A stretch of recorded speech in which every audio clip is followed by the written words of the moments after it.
शिक्षक दिवस है। भारत माता की जय। थोड़ा पूरे राजस्थान की आवाज ये बनेगी आपकी। भारत माता की, भारत माता की, भारत माता की। आज के इस राज्य स्तरीय शिक्षक सम्मान समारोह के शुभ अवसर पर सबसे पहले तो मैं मां सरस्वती को नमन करता हूं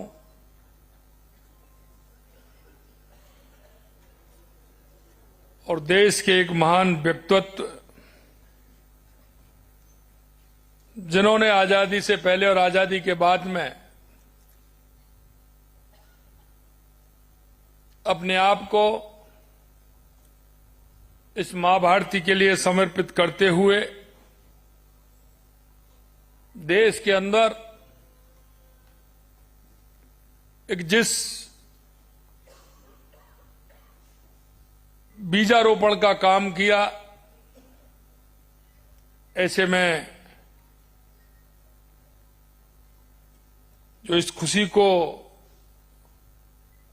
हम कहने से नहीं अंतर आत्मा की आवाज से बांट सकते हैं कि जो ये कहते थे कि लोग मेरे को शिक्षक के नाम से जाने, ये मेरी सबसे ज्यादा प्रसन्नता होगी। ऐसे डॉक्टर सर्वपल्ली राधाकृष्णन जी को उनके चरणों में प्रणाम करता हूं और उनको श्रद्धांजलि अर्पित करता हूं। और मैं आगे के इस राज्य स्तरीय सम्मेलन के इस कार्यक्रम में मंच पर विराजमान कैबिनेट में मेरे साथी उप मुख्यमंत्री भाई प्रेमचंद जी बैरवा, जिन्होंने बहुत ही मार्मिक आज शिक्षक दिवस के अवसर पर अपने विचार रखे। हमारे दूसरे कैबिनेट के साथी शिक्षा मंत्री सम्मानीय मदन दिलावर जी, जो मन से शिक्षा के क्षेत्र में बदलाव लाना चाहते हैं, लगातार शिक्षा मंत्री बनने के बाद वो बहुत ही गति से काम कर रहे हैं। ऐसे माननीय हमारे शिक्षा मंत्री मदन दिलावर जी, शासन सचिव स्कूल शिक्षा एवं पुस्तकालय विभाग कृष्ण कुणाल जी, आयुक्त mid day meal बिस्मोन Sharma ji, राज्य परियोजना निदेशक आयुक्त राजस्थान स्कूल शिक्षा परिषद अनुपमा जोरवाल जी, संयुक्त शासन सचिव शिक्षा मनीष गोयल जी, निदेशक माध्यमिक एवं प्रारंभिक शिक्षा सीताराम जाट जी, निदेशक राजस्थान राज्य शैक्षिक अनुसंधान एवं प्रशिक्षण परिषद श्वेता फगड़िया जी, और हमारे बीच में हमारे सेवा भारती से आए सम्मानीय मूलचंद जी भाई साहब, माननीय करण सिंह जी जो किसान संघ से आए हैं, और मेरे सामने बैठे वो सभी शिक्षक जो आज मेरा सौभाग्य है कि उनको सम्मान करने का अवसर मुझे मिला है।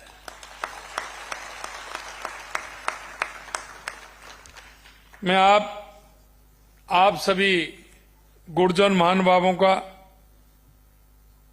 सभी सज्जनों का, देवियों का आज के इस कार्यक्रम में बहुत बहुत स्वागत करता हूं, अभिनंदन करता हूं। आप सभी को मैं प्रणाम करता हूं।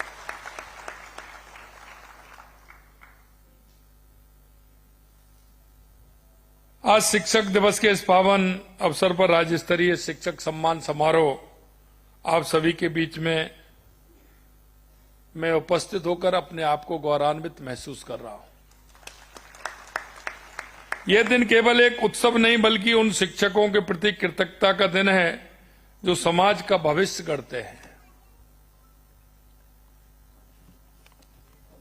मेरे प्यारे भाई बहनों, में शिक्षा का वास्तविक उद्देश्य केवल जानकारियां जुटाना नहीं बल्कि व्यक्ति का संपूर्ण विकास करना है। शिक्षा मनुष्य और समाज का निर्माण करने वाली शक्ति है और आज मैं कह सकता हूं उस शक्ति के भाग आप सभी मेरे सामने बैठे हो। हमारे शास्त्रों में एवं संस्कारों में कहा जाता है, गुरु ब्रह्मा गुरु विष्णु गुरुदेवो महेश्वरा गुरु साक्षात परम ब्रह्म तस्मै श्री गुरुवे नमः। ये कोई वाक्य नहीं है, श्लोक नहीं है संस्कृत का, ये हमारी आत्मा है। ये हमारे देश को, समाज को दिशा देने का आधार है। आप अगर मन में विचार करोगे तो गुरु भी गुरुओं ने ही बनाया है।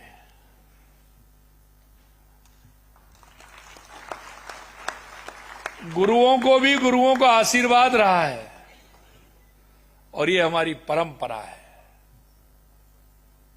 और हमारा गुरु एक शिष्य को नहीं, एक व्यक्तित्व को गढ़ने का काम करता है।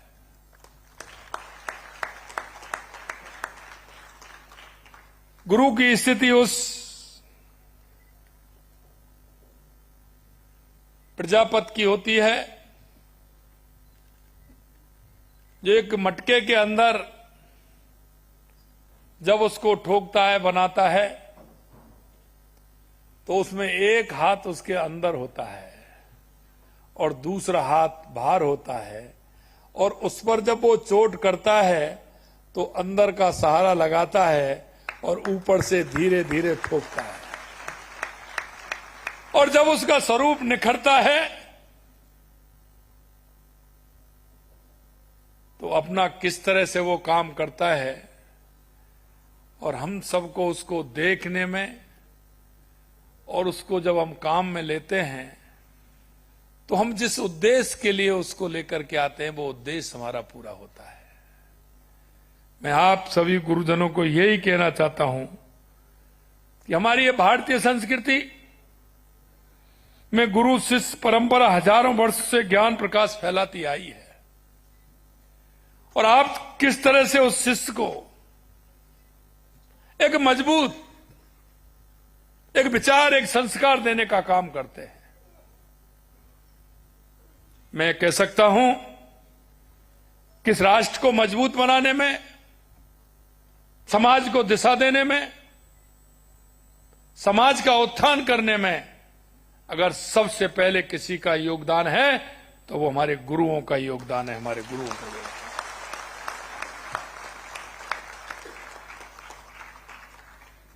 प्राचीन काल से हमारे ऋषि मुनियों में तक्षशिला, नालंदा, विक्रमशिला जैसे विश्वविद्यालयों के माध्यम से समूचे विश्व को ज्ञान की गंगा प्रदान की है। हमारी परंपरा में गुरु केवल शिक्षक नहीं बल्कि जीवन के मार्गदर्शक होते हैं। महर्षि द्रोणाचार्य से लेकर के चाणक्य तक हमारे गुरुओं ने न केवल विद्या दी बल्कि संस्कार और मूल्यों का भी संचार किया है। राजस्थान की धरती सदैव से ही विद्या और संस्कृति के लिए पावन भूमि रही है, और मैं कह सकता हूं कि राजस्थान के वो संस्कार हैं वो अपने आप में अलग है। इसीलिए तो हम हमारे सभी वो महापुरुष जिनको देख करके उनका नाम लेते ही मन के अंदर एक अलग सी स्फूर्ति पैदा होती है। चाहे वो महाराणा प्रताप हो, महाराजा सूरजमल हो, या मां पन्नाधाय हो, या मीराबाई हो, या मां अमृता देवी हो, उनके जीवन को अगर आप देखेंगे तो राजस्थान में जो संस्कृति है, राजस्थान की मिट्टी में जो खुशबू है वो अलग जगाने वाली है, दुनिया में ऐसी कहीं नहीं मिलेगी। इसलिए मैं जिक्र करता हूं। कभी कभी हमारे मन में कई तरह के विचार आते हैं, लेकिन गुरुदेवों मैं तो इतना ही कहना चाहता हूं, आप अपने मन में विचार कर लीजिए। मन को अगर आप कहीं आपको शांति मिलेगी तो जीवन के उस परोपकार में और उपकार के अलावा दूसरी किसी भी चीज में आपको नहीं मिलेगी।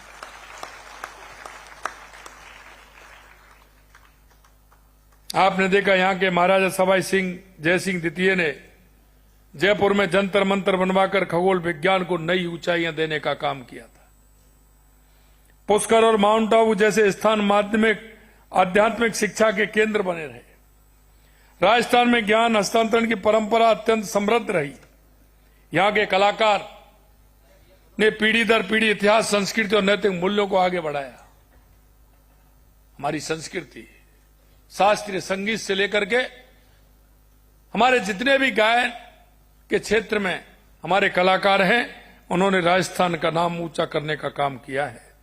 हमारे गीतों और कहानियों में नई परंपरा आज भी जीवंत है, जो संस्कार देती है, और उस संस्कार के माध्यम से लगातार जो हमारी पीढ़ी है उसको जिस तरह के संस्कार मिल रहे हैं वो आप सभी के सामने है। मैं सिर्फ इतना कहना चाहता हूं कि हमारे संस्कार लगातार आने वाली पीढ़ी में इसी तरह से मिलते रहेंगे तो हमारे विचार और हमारे राजस्थान की खुशबू दुनिया के अंदर फैलती रहेगी।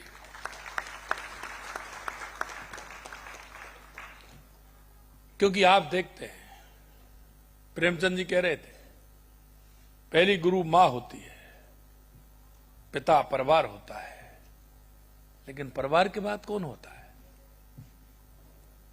परिवार के बाद कौन होता है? हमारा गुरु होता है।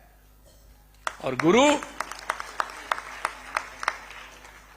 जब बच्चे में चरित्र निर्माण के संस्कार बोने का काम करता है तो वो जीवन भर काम आते हैं। मैं एक बात और कहना चाहता हूं, क्योंकि मैं देखता हूं गुरुओं के मन में एक भाव पैदा होता है। प्राइमरी सेक्शन, मिडिल सेक्शन, माध्यमिक सेक्शन, उसके बाद कॉलेज शिक्षा। मैं इतना कहना चाहता हूं, सबसे बड़ा योगदान हमारे प्राइमरी और मिडिल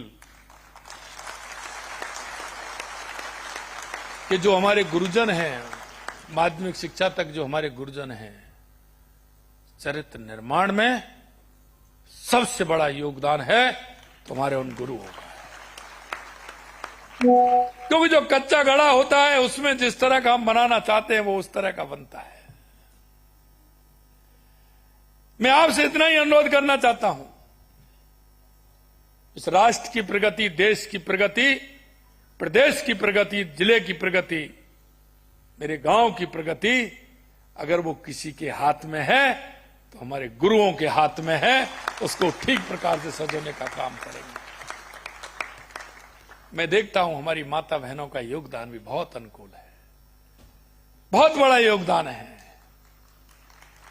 और मैंने इसीलिए मैं कहता हूं, मैंने कहा था कि अगर हमारी माता बहनें छोटे बच्चे को किस तरह से दुलारती हैं, किस तरह से उसको प्यार देती है। जब प्राइमरी सेक्शन में, मिडिल सेक्शन में छोटा बच्चा पढ़ता है तो माताएं बहनें, गुरु और माता दोनों का काम करती हैं। मन प्रसन्न हो जाता है कि हमारी माताओं के अंदर जो संस्कार हैं, और जब हमारी माता कहती हैं तो हमारे उस छोटे बच्चे के अंदर वो संस्कार जीवन भर काम करते हैं। शिक्षक केवल पुस्तक ज्ञान नहीं देता, बल्कि समाज के लिए उपयुक्त संस्कार और मूल्य भी प्रदान करता है। बच्चों में सत्य, अहिंसा, करुणा, सेवा भावना और राष्ट्र प्रेम के अगर बीज बोता है तो वो मेरा गुरु बोता है, गुरु बोने का काम करता है।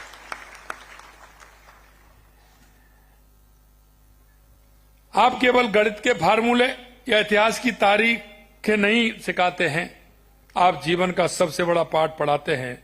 जब आप एक छोटे बच्चे को, छोटी सी बात कहना चाहता हूं, छोटे से बच्चे को धन्यवाद कहना सिखाते हो तो आप उसमें विनम्रता के बीज बोते हो।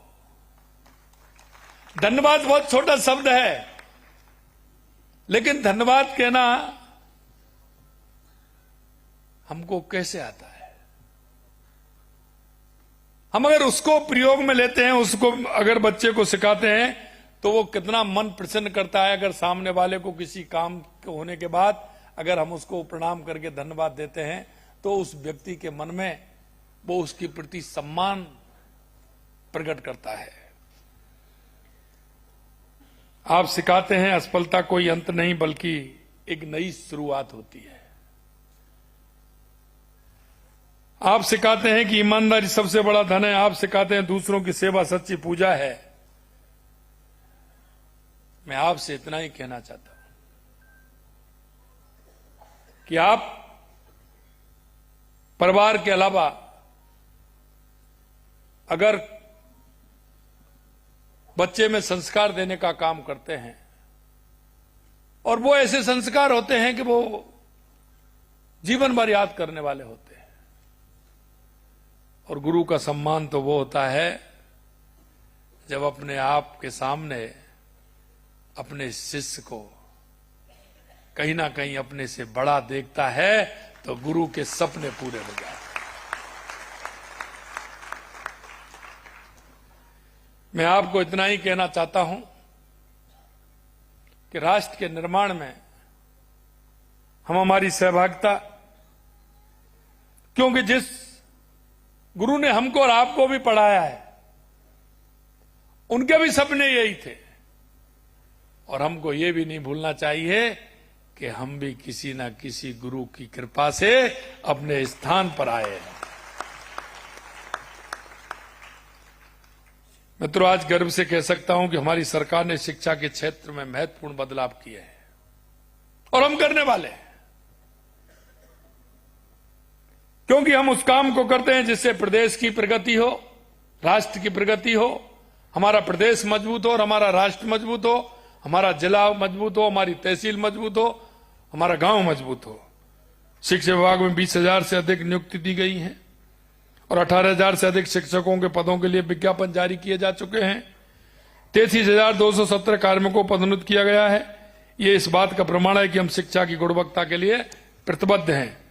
हमने शिक्षा को डिजिटल बनाने में भी महत्वपूर्ण कदम उठाए हैं। राज्य के 4,000 से अधिक विद्यालयों में 8,000 से अधिक स्मार्ट क्लासरूम स्थापित किए हैं। 88,800 मेधावी विद्यार्थियों को इंटरनेट कनेक्शन समेत निःशुल्क टैबलेट वितरित करने का काम किया है। ई पाठशाला व्हाट्सएप चैनल के माध्यम से विषय विशेषज्ञ शिक्षकों की ऑनलाइन लाइव क्लास उपलब्ध कराई जा रही है। हमने वर्ष 2024-25 में माध्यमिक शिक्षा विभाग द्वारा 139 करोड़ रुपए और प्रारंभिक शिक्षा विभाग द्वारा 24 करोड़ रुपए से अधिक की छात्रवृत्ति वितरित की गई है। मुख्यमंत्री अनुप्रत कोचिंग योजना के तहत 174 करोड़ रुपए व्यय किए हैं। मेरिट छात्रवृत्ति योजना के अंतर्गत 4 करोड़ रुपए की छात्रवृत्ति दी गई है। गार्गी पुरस्कार योजना में 175 करोड़ रुपए की राशि वितरित की गई है। कालीबाई उच्च शिक्षा स्कूटी योजना और देवनारायण छात्र स्कूटी योजना के तहत हजारों स्कूटी वितरित की गई हैं। 3 लाख से अधिक युवाओं को केंद्र और राज्य प्रायोजित योजनाओं के तहत कौशल प्रशिक्षण प्रदान कर लाभान्वित किया गया है। मुख्यमंत्री युवा संबल योजना के अंतर्गत 1,17,000 नई स्वीकृतियां जारी की गई हैं। मैं आपसे इतना ही कहना चाहता हूं कि मेरे को देश में भी जाने का विभिन्न प्रांतों में मौका मिला है। मेरे को कई दुनिया के देशों में जाने का भी मौका मिला है। जब उन्होंने मेरे से मांग की थी, उन्होंने कहा कि हमें कुछ मैन पावर की आवश्यकता है, हमें कुछ नर्सिंग में कुछ नर्स भी चाहिए, कुछ मेल भी चाहिए, उनको भी आवश्यकता है, हमारे कई इलेक्ट्रीशियन की आवश्यकता है, कई इंजीनियर की आवश्यकता है। जब मैं कोरिया और जापान की यात्रा पर था तो उन्होंने मेरे से ये बात कही। मैंने उनसे सिर्फ एक सवाल किया था कि मैं देने को तो तैयार हैं हम, लेकिन हम सिंगल नहीं देंगे, हम डबल देंगे। डबल देंगे। आप अगर हमारी बहन जो हमारी नर्स है उसको आप लेंगे तो उनके साथ में हम इलेक्ट्रीशियन हो चाहे कोई दूसरी ग्रेड में काम करने वाले हमारे भाई हों उनको भी देंगे। तो हमने कहा उनसे कि आपके यहां आते हैं तो आप अपनी परीक्षाएं लेते हैं। हमने उनसे एक ही सवाल किया कि आप भाषाई स्कूल हमारे यहां खोलिए जयपुर के अंदर, आप अपनी पढ़ाई भी यहां कराइए, आप उनको सुनिश्चित करिए, पेपर भी लीजिए और वहां से उनको लेकर के जाइए। आप ये नहीं कि आप यहां लेकर के आ जाएं और हमारे बच्चों को वापस भेज दें, वो हम नहीं करेंगे। तो आपको मैं कहना चाहता हूं हमारे केंद्रीय शिक्षा मंत्री जी के सहयोग से और माननीय प्रधानमंत्री जी के आशीर्वाद से हमें वो लैंग्वेज स्कूल भी प्रारंभ करने जा रहे हैं, जो बाहर जाने वाले का यहीं पेपर होगा, यहीं सिलेक्शन होगा और उसके बाद उनको बाहर ले जाने का काम करेंगे। लगातार हम स्किल डेवलपमेंट के माध्यम से भी हमारी सरकार काम कर रही है। हमारे राजस्थान में जितने भी उद्योग हमारे यहां लग रहे हैं, हमने उसमें कहा है कि हम 3 महीने का स्किल डेवलपमेंट का एक कोर्स करेंगे, सर्टिफिकेट देंगे और उनके माध्यम से चाहे हमारा सोलर हो, चाहे हमारा पर्यटन क्षेत्र में हो, चाहे हमारे खनिज के क्षेत्र में हो, चाहे औद्योगिक क्षेत्र में हो, हम हमारे उन स्किल डेवलपमेंट करा के हमारे युवाओं को उसमें 3 महीने का कोर्स करा के उनको देने का काम करेंगे, जिससे हमारे युवाओं को रोजगार मिले और उस रोजगार के माध्यम से वो आगे बढ़ सके। मैं एक बात और आपसे कहना चाहता हूं कि हमने ये भी कहा है कि अपने स्वयं के काम के लिए अगर कोई भी विद्यार्थी अगर आता है तो सरकार उसका पूर्ण रूप से सहयोग करेगी। प्रधानमंत्री स्वनिधि योजना में, विश्वकर्मा योजना में उसको रोजगार के अवसर प्रदान किए जाएंगे और वो अपना प्रोजेक्ट बना के अगर वो करेगा तो हम सस्ती ब्याज पर उसको लोन देने का भी काम हम करेंगे, जिससे वो अपना काम प्रारंभ कर ले। आपसे सिर्फ मेरा इतना निवेदन है, हम जब पढ़ते थे तो एक पीरियड भी होता था, कई हमारे साथी होंगे, उद्योग का पीरियड चलता था, उस समय चलता था, कुछ को नहीं पता होगा, जो हमारे साथी होंगे उनको पता होगा कि उद्योग का पीरियड चलता था उस समय। उसमें स्किल का ही ज्ञान दिया जाता था, उसमें उस बच्चे की हॉबी किस क्षेत्र में है इसका आंकलन भी किया जाता था। उस आंकलन के आधार पर उसको शिक्षक उसको उसी रुचि के आधार पर आगे बढ़ाने का काम करते थे। और जैसे ही जब वो 8th क्लास पास करता था, अभी तो हायर सेकेंडरी में लेते हैं, सीनियर में लेते हैं विषय, पहले 9th में ही लेते थे, 9th में लेना पड़ता था, आर्ट्स लेनी है, कॉमर्स लेनी है, साइंस लेनी है, क्या लेना है, किस में जाना है, एग्रीकल्चर लेना है, आपको क्या लेना है, तो उसके घर वाले तय नहीं करते थे। वो अगर कोई तय करने वाले थे तो आप सब गुरु थे, उसको तय करते थे कि इसकी रुचि इसमें है, ये काम भी हमको करना चाहिए, क्योंकि गुरु से ज्यादा उस विद्यार्थी की रुचि के बारे में दूसरा कोई नहीं जानता है। आज हम उसका आंकलन नहीं करते हैं। मैं माननीय शिक्षा मंत्री जी से कहना चाहूंगा कि ये भी एक उसमें डालें कि बच्चे की रुचि किसमें है, चाहे वो हमारा प्राइवेट स्कूल हो या हमारा सरकारी स्कूल हो, उस बच्चे की रैंकिंग होनी चाहिए जिससे उस बच्चे की रुचि का मालूम पड़े। उसको हमें कहां डालना है, उसको रोजगार उन्मुखी कैसे बना सकते हैं, उसको आगे कैसे बढ़ा सकते हैं, इस क्षेत्र में हमें काम करना है। महान वैज्ञानिक एपीजे अब्दुल कलाम साहब ने कहा था कि एक अच्छी पुस्तक 1000 दोस्तों के बराबर होती है, लेकिन एक अच्छा दोस्त एक लाइब्रेरी के बराबर होता है। लेकिन मैं एक दूसरी बात कहता हूं, लेकिन मैं कहता हूं कि एक अच्छा शिक्षक 1000 लाइब्रेरी के बराबर होता है। आप केवल ज्ञान के भंडार नहीं हैं, आप स्वप्न जगाने वाले हैं। आपके एक प्रेरणादायी सबसे एक निराश विद्यार्थी आशा की किरण पा जाता है। आपके शब्दों से एक कमजोर छात्र भी उसके अंदर विश्वास जग जाता है।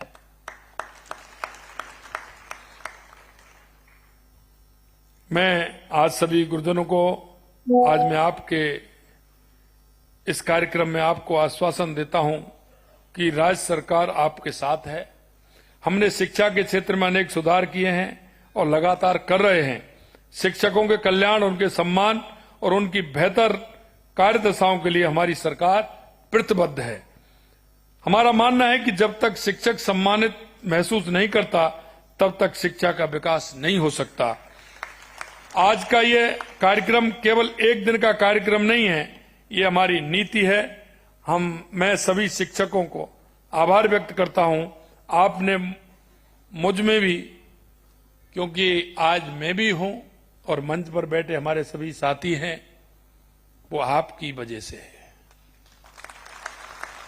हर व्यक्ति के जीवन में गुरु का बहुत बड़ा योगदान होता है और ये हमें भूलना नहीं चाहिए। और इसीलिए गुरु का स्थान बहुत बड़ा होता है। राजस्थान सरकार शिक्षा की गुणवत्ता में सुधार के लिए, शिक्षकों के कल्याण के लिए और छात्रों के बेहतर भविष्य के लिए निरंतर कार्य करती रहेगी। मैं फिर से कहूंगा कि आप केवल शिक्षक नहीं, आप जीवन के शिल्पकार और राष्ट्र निर्माता हो। आप उस पवित्र गुरु शिष्य परंपरा के भाग हैं जिसने भारत को विश्व गुरु बनाया था और आज भी बना रहे हो। जैसा कि कहा गया है, ज्ञान के अंधकार में डूबे हुए व्यक्ति के नेत्रों को ज्ञान रूपी अंजन से खोलने वाले गुरु को मेरा नमस्कार, नमस्कार, नमस्कार।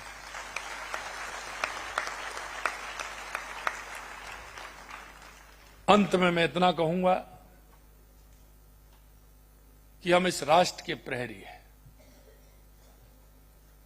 हम इस राष्ट्र के नागरिक हैं, प्रदेश के नागरिक हैं। हमारी केंद्र और राज्य की दोनों सरकारों की गरीब कल्याण से लेकर के बहुत सारी योजनाएं हमारी चल रही हैं। देश के यशस्वी प्रधानमंत्री नरेंद्र मोदी जी के नेतृत्व में 2014 के बाद देश के अंदर आपने परिवर्तन देखा होगा। आप महसूस भी कर रहे होंगे, चाहे हमारे गरीब कल्याण की योजनाएं हो, चाहे हमारे विकास की योजनाएं हो, देश के अंदर आतंकवाद और नक्सलवाद का खात्मा हो, चाहे दुनिया में बढ़ता हुआ भारत का गौरव हो, ये आप सभी देख रहे हैं और महसूस भी कर रहे हैं। इसलिए हम सभी का दायित्व बनता है कि जो भी हमारी केंद्र और राज्य सरकार की योजनाएं हैं, उन योजनाओं का लाभ जो अंतिम पंक्ति में जो व्यक्ति खड़ा है, जिसको आवश्यकता है हमारी योजनाओं की, उस योजना के माध्यम से उस अंतिम पंक्ति में खड़े हुए व्यक्ति का जीवन स्तर कैसे ऊपर उठे। हम पंडित दीनदयाल उपाध्याय जी के अंत्योदय से लेकर के डॉक्टर भीमराव अंबेडकर जी के अंत्योदय से लेकर के हम सबको इस बात को देखना चाहिए, क्योंकि पंडित दीनदयाल उपाध्याय जी ने एकात्म मानववाद की रचना की है। उन्होंने कहा है कि जब तक वो अंतिम पंक्ति में खड़ा हुआ व्यक्ति है उसका भला नहीं होगा, जब तक हमारे राष्ट्र का भला नहीं हो सकता है। इस राष्ट्र के भले के योगदान में चाहे हमारा युवा हो, हमारी माता बहनें हो, हमारा किसान हो, हमारा मजदूर हो, जब इनका उत्थान होगा तो हमारा राष्ट्र का उत्थान होगा, हमारे देश विकसित होगा, हमारा प्रदेश विकसित होगा। इसलिए मैं आपसे कहना चाहता हूं, आपके आस में, आपके पड़ोस में, आप जब घर से निकलते हो तो गुरु जी को प्रणाम। घर से निकलते निकलते जब तक विद्यालय में नहीं पहुंचते हैं, लगातार प्रणाम होती है। आप जब निकलते हैं तो वो जानते हैं कि हमारे गुरु हैं, पढ़ाने जा रहे हैं, तो सबके सिर झुक जाते हैं। ये बहुत बड़ा सम्मान होता है। और इसलिए मैं आज आपसे कहना चाहता हूं, हमारा दायित्व यह भी है कि हम ऐसे लोगों को समाज के अंदर देखें, पहचानें। कौन ऐसी मेरी दिव्यांग बहन है जिसको सरकार की योजनाओं को फायदा नहीं मिल रहा है? ऐसी कौन सी मेरी बूढ़ी मां है जिसको योजनाओं को फायदा नहीं मिल रहा है, उसके इलाज की दवाइयां नहीं मिल रही हैं? ऐसे कौन सा मेरा नौजवान पढ़ा लिखा बेरोजगार है जो रोजगार की तलाश में है, लेकिन उसको दिशा नहीं मिल रही है? हे मेरे गुरुदेवो, मैं इतना ही कहना चाहता हूं, जिस दिन वो किसी पद पर जाएगा, आपका वो छात्र, उस दिन आपको इतना याद करेगा कि जीवन में उसको कुछ नहीं दिखेगा, सिर्फ आप दिखेंगे। इसलिए मैं कहना चाहता हूं, ऐसे जो हमारे नौजवान हैं उनको दिशा देने का काम करें, उनको रोजगार उन्मुखी भी बनाएं और हमारे देश का ऐसा उसको अच्छा नागरिक बनाने में पूरा योगदान दें। अगर हम ये करेंगे किसी भाई और बहन के लिए, तो वो जीवन भर याद रखता है और उसमें हमारे राष्ट्र का भला भी होता है और हमारे राष्ट्र के लोगों का भी भला होता है। अंत में इतना ही कहूंगा, आप राष्ट्र की आत्मा हो, और जब आत्मा पूरी तरह से मन के विचार को, जीवन के विचार को लेकर के चलती है, तो वो व्यक्ति का भला नहीं, वो राष्ट्र का भला करती है। इस आशा और विश्वास के साथ आप सभी को मैं पुनः प्रणाम करता हूं, आपका वंदन करता हूं, अभिनंदन करता हूं। जय हिंद, जय भारत, जय राजस्थान। तो महत्वपूर्ण जानकारी और मुख्यमंत्री भजनलाल शर्मा को आपने सुना। दरअसल आज का दिन बेहद खास, और खास इसलिए क्योंकि आज शिक्षकों का सम्मान, उनके उपलक्ष्य में ये पूरा कार्यक्रम जयपुर के बिड़ला ऑडिटोरियम में कार्यक्रम, जहां पर पोस्टर का भी विमोचन, रीड टू लीड की तरफ कैसे आगे बढ़े उसको लेकर यहां पर पोस्टर का विमोचन, और मुख्यमंत्री के अलावा यहां पर दिग्गज भी मौजूद।